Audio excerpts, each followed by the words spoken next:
Hi, welcome to a video made by a blind person.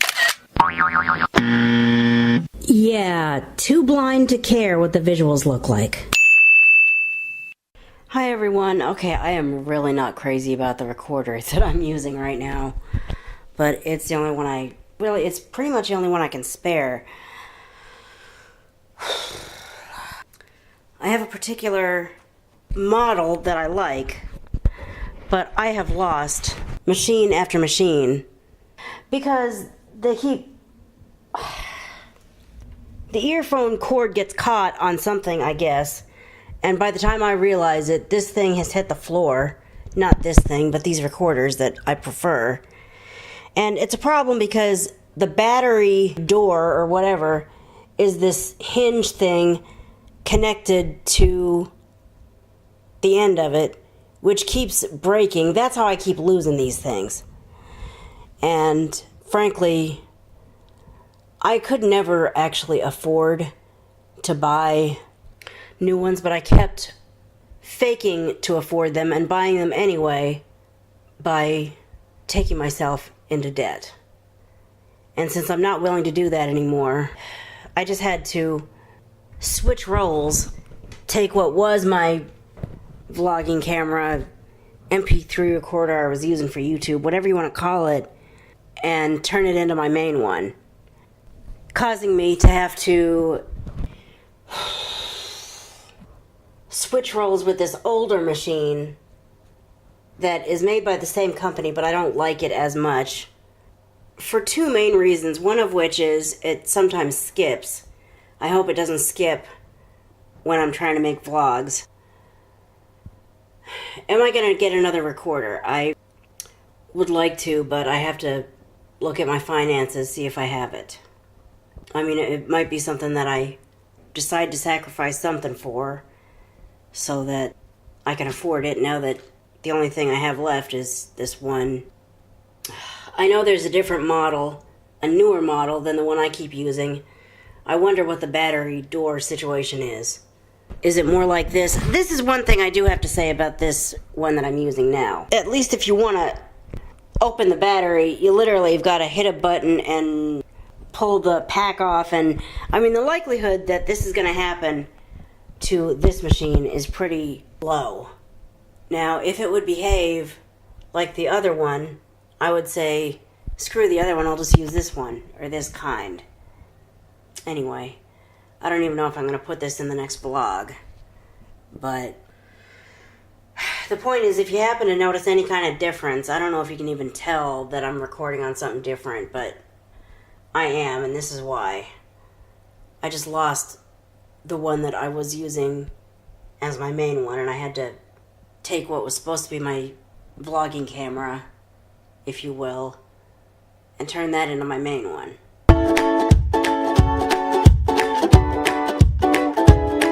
Okay, update to my recording situation. I am still using my older model recorder. I just ordered another one today.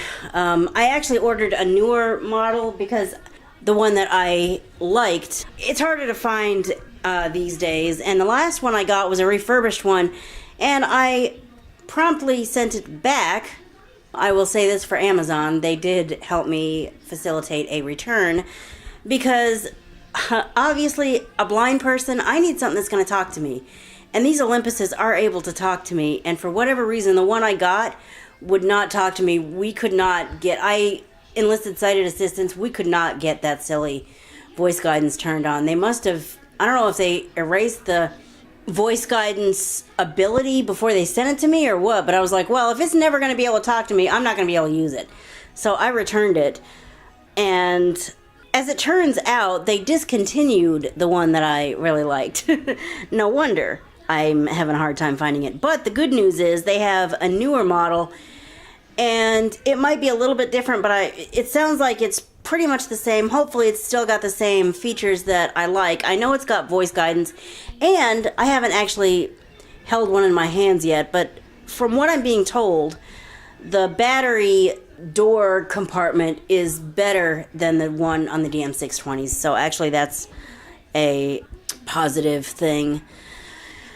So I ordered the Olympus DM720, which is the newer model. I've been using the DM620s, but those have been discontinued, and my last remaining 620 is the one that I'm currently using as my main recorder. My plan is to have the DM720, which should arrive. The guy from the business that I ordered it from gave me an ETA of probably Monday, but he's gonna put it in the mail tomorrow. My plan is to get the DM720, have that be my main recorder, and have my last remaining DM620 reprise its role as my vlogging camera. And, you know, depending on what happens, if I decide to save up the money to get another DM720 and just retire the 620s altogether, maybe I'll do that, maybe I won't, but for right now, my plan is to keep using the DM620 as a vlogging camera as soon as I get the DM720 and use the DM720 as my main one.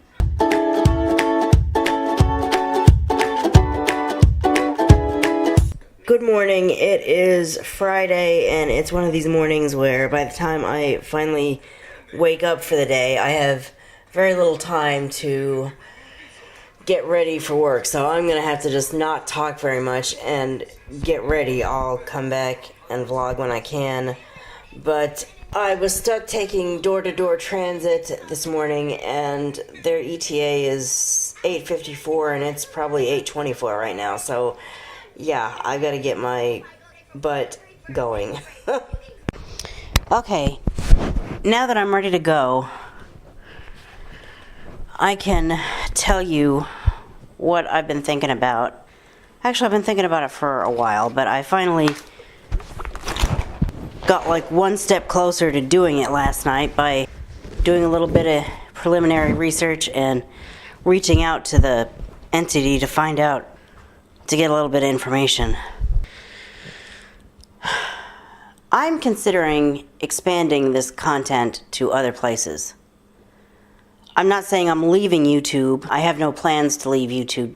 But there's at least one YouTuber that I know of, and there's probably more that I don't know about, who not only put their content on YouTube, they put it on Patreon.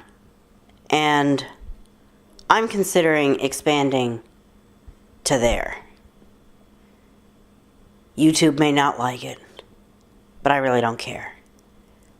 Because I've been on YouTube for almost 3 years now. It's been, I believe it was September of 2015 that I started this channel. And somewhere along the line, I did get it into my head that if people like Jay Lattimore Vlogs and Jess Fam and Tiff and Carrie and Phil and Alex and what other YouTubers' videos do I watch that are constantly interrupted by advertisements?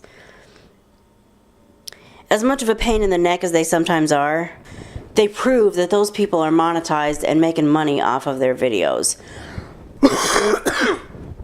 Or at least able to make money off of their videos. That's more than I can say for me.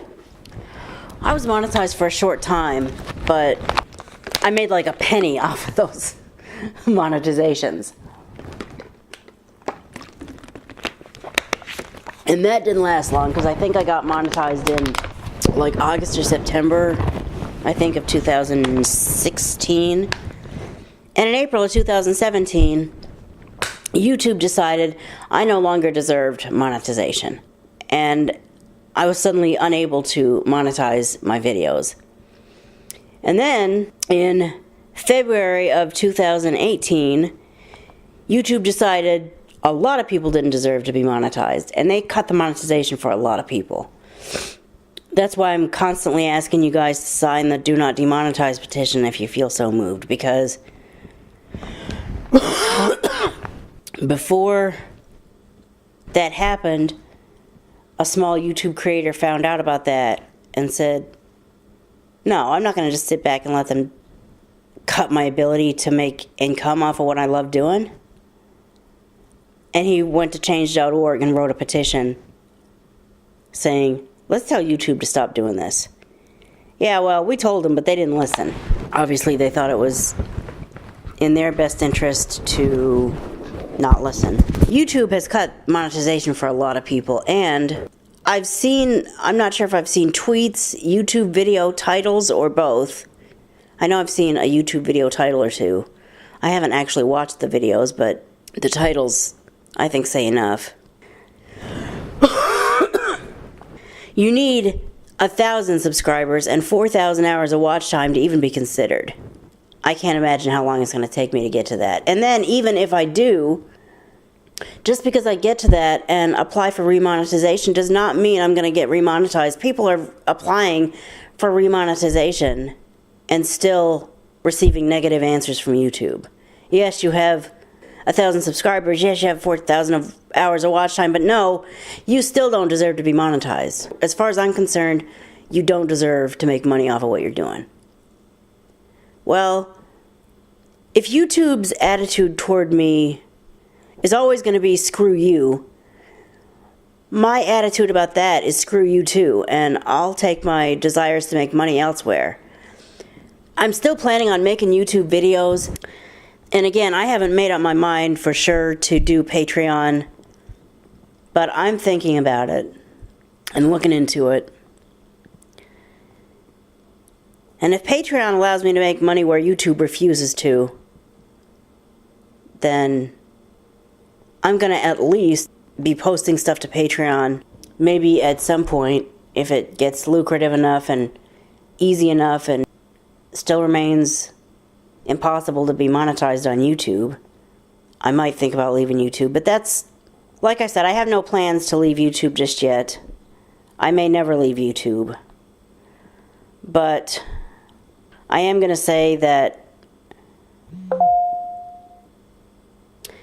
I don't need YouTube to be one of the people in my life that has negative things to say or don't think I'm worth it. It's taken me a long time to convince myself that I'm worth it. That's my ride.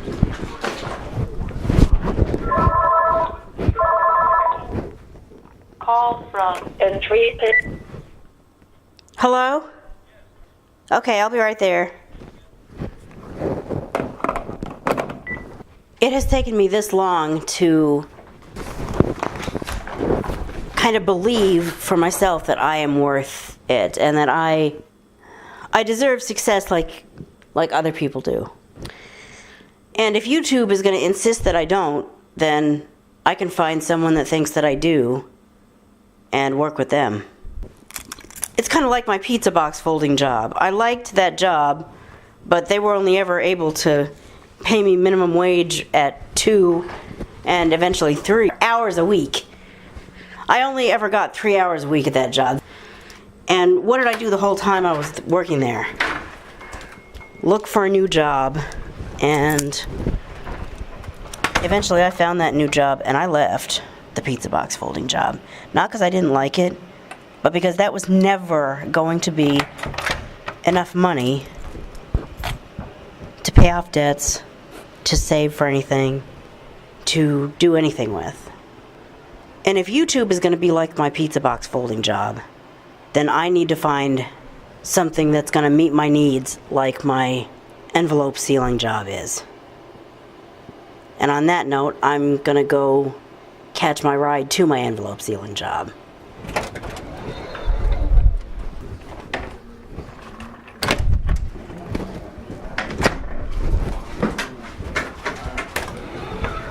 I'll keep you all posted.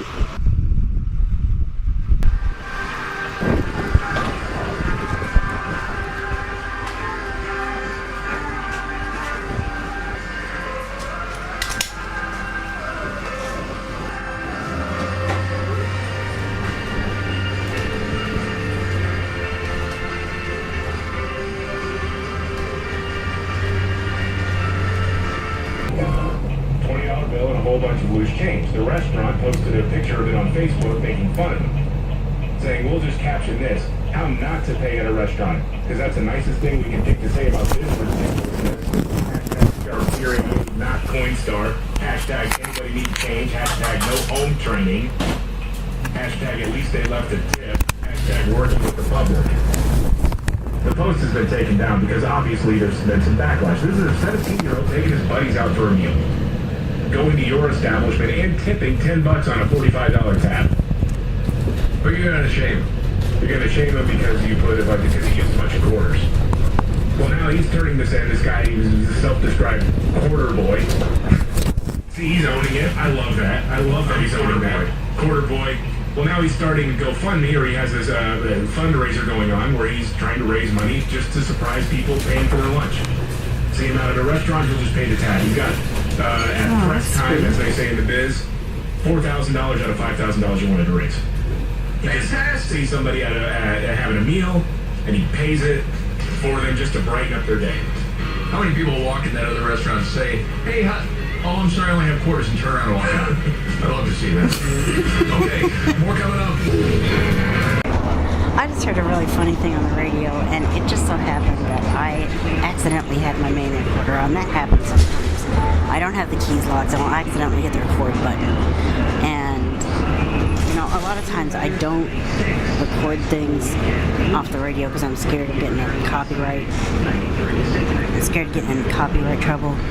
But I might just drop this in on the vlog and just take the chance, and yeah, I'll just talk about it right now.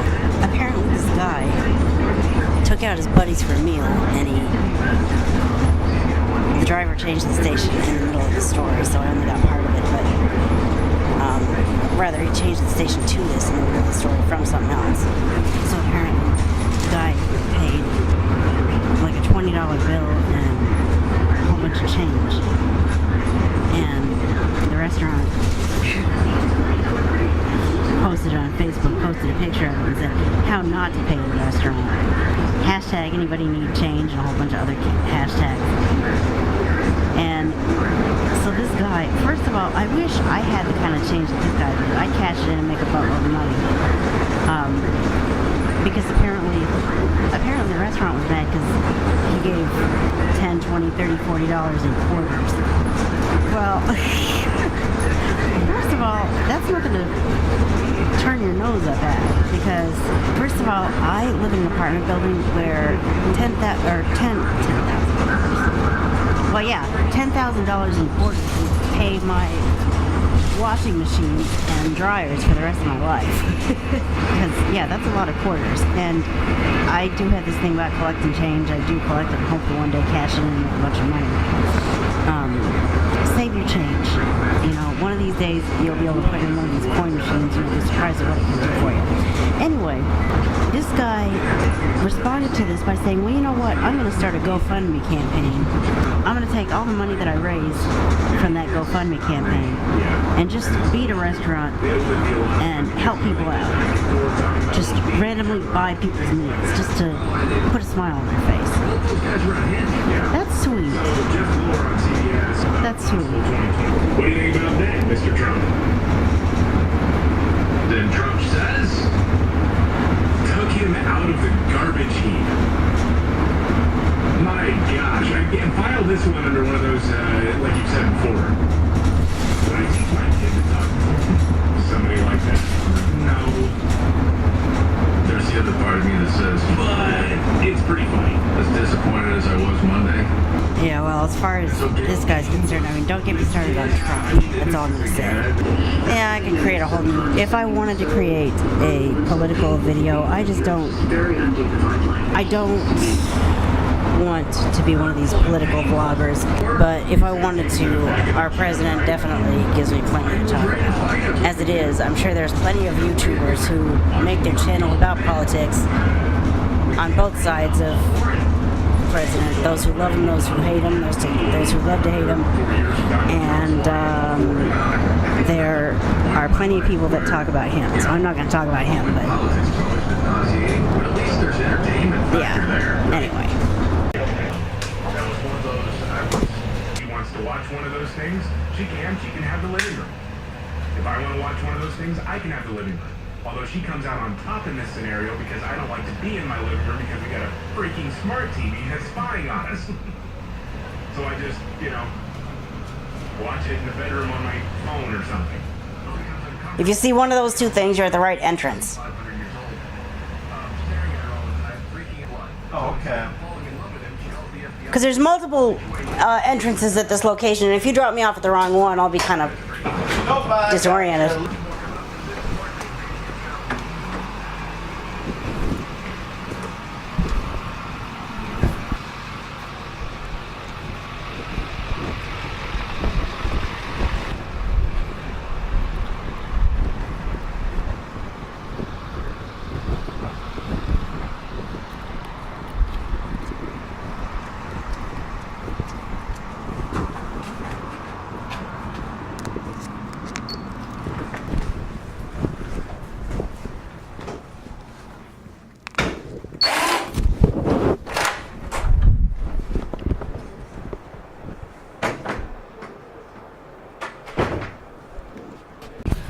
Alright, it's the end of the workday already.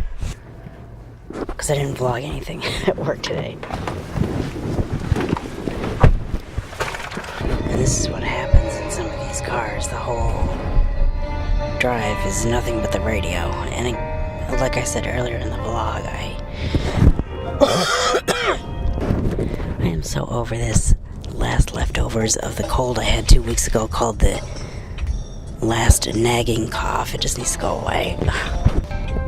Anyway, I worry about getting in trouble by having the radio on my vlog, so I don't really like to include that, but some of these drivers, that's all you can do is have those on. I mean, there's more of that than the car, so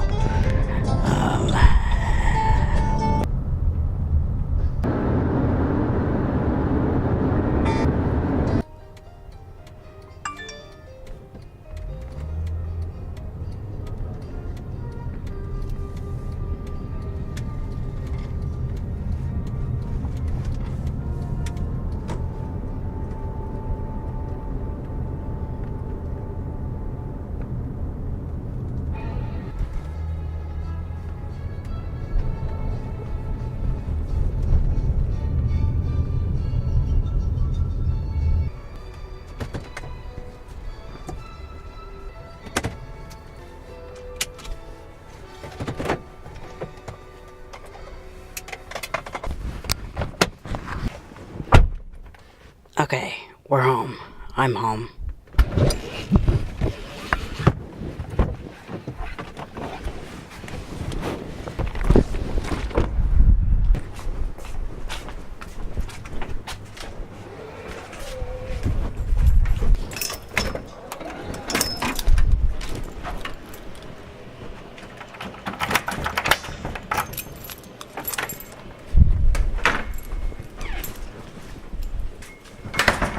Okay, I am going to wrap up this vlog. Thank you for watching. Please sign the Do Not Demonetize petition if you feel so moved. And I will see you for the next video. Bye.